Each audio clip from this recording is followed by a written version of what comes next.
عزیز طالبات السلام علیکم۔ آج ہم قومی آمدنی کے مختلف تصورات کے بارے میں بات کریں گے۔ پہلا تصور ہے خام قومی پیداوار یا مرکب قومی پیداوار، اسے ہم GNP کہتے ہیں۔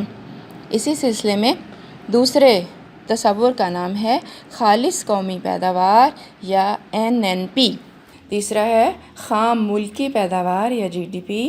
چوتھا کانسیپٹ کہلاتا ہے نیشنل انکم یا قومی آمدنی۔ پانچویں نمبر پہ ہے شخصی آمدنی یعنی پرسنل انکم، اور چھٹے نمبر پہ ہے قابل تصرف شخصی آمدنی یا ذاتی آمدنی برائے استعمال۔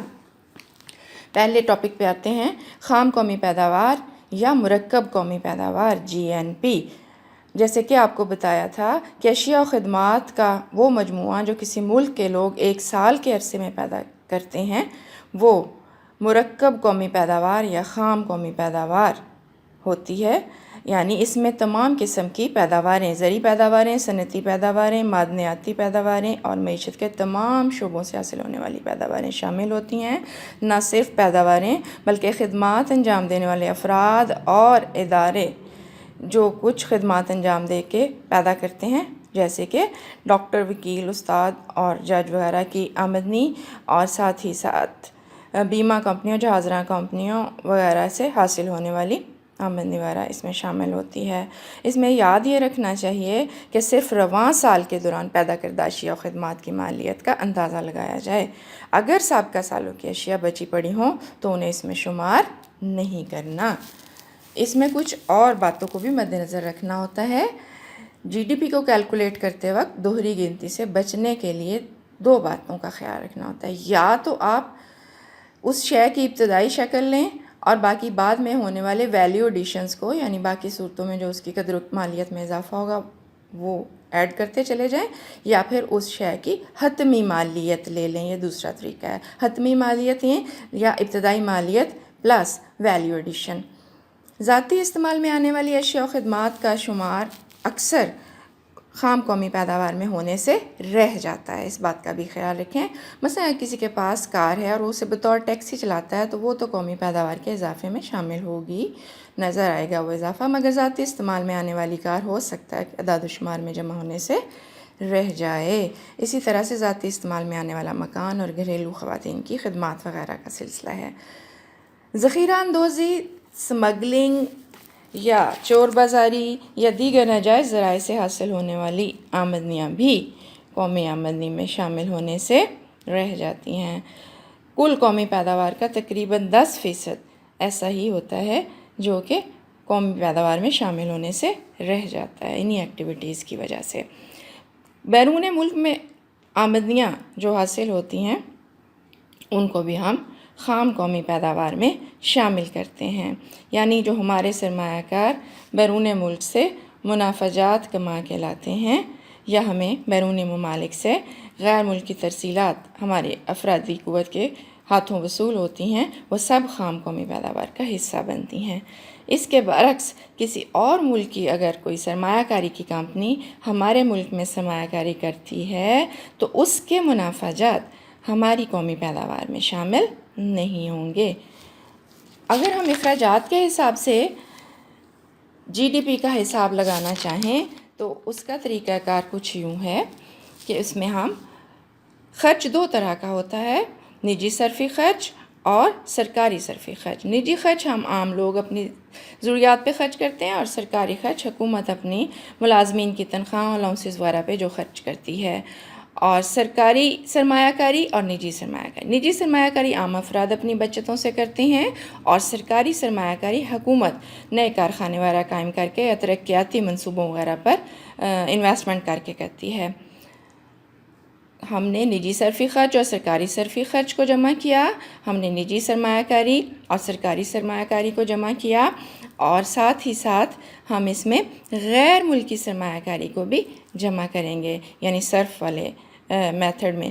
اب ہم برآمدات اور درآمدات کا فرق نوٹ کریں گے۔ یعنی اگر ہم اخراجات کے حساب سے، مصارف کے حساب سے این پی معلوم کرنا چاہیں تو ہم کہیں گے خام قومی پیداوار برابر ہوتی ہے صرف جمع سرمایہ کاری جمع حکومتی خرچ اور حکومتی سرمایہ کاری جمع برآمدات اور درآمدات کا فرق۔ اگلا ٹاپک ہے خالص پیداوار یعنی NNP۔ GNP تو آپ نے دیکھا کہ ملک کے اندر جو کچھ سال بھر میں پیدا ہوتا ہے وہ اس میں شامل تھا۔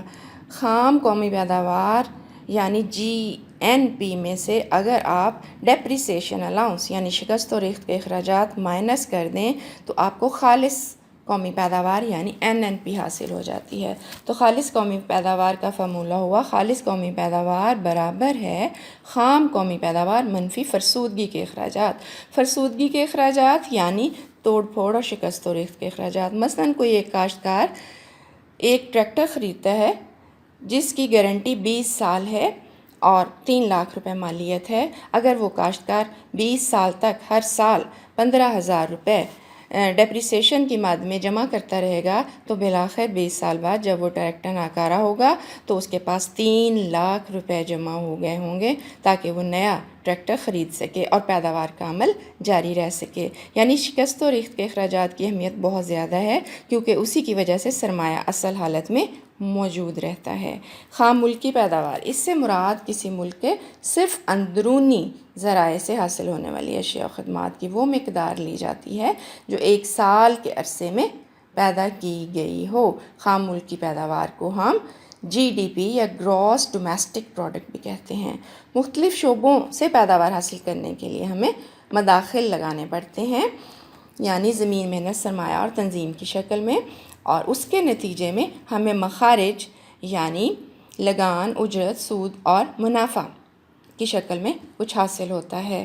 تو جب کسی بھی ملک کے لیے ہم نے GDP معلوم کرنی ہو تو ہم کیا کرتے ہیں کہ ہم اس ملک کی خام ملکی پیداوار معلوم کرنے کے لیے مخارج میں سے مداخل کو منہا کر دیتے ہیں، یعنی مخارج پیداوار کو کہا ہم نے اور مداخل کو ہم نے لاگت کا نام دیا۔ تو مخارج میں سے لاگت کو منہا کر دیں تو ہمیں GDP حاصل ہو جاتی ہے۔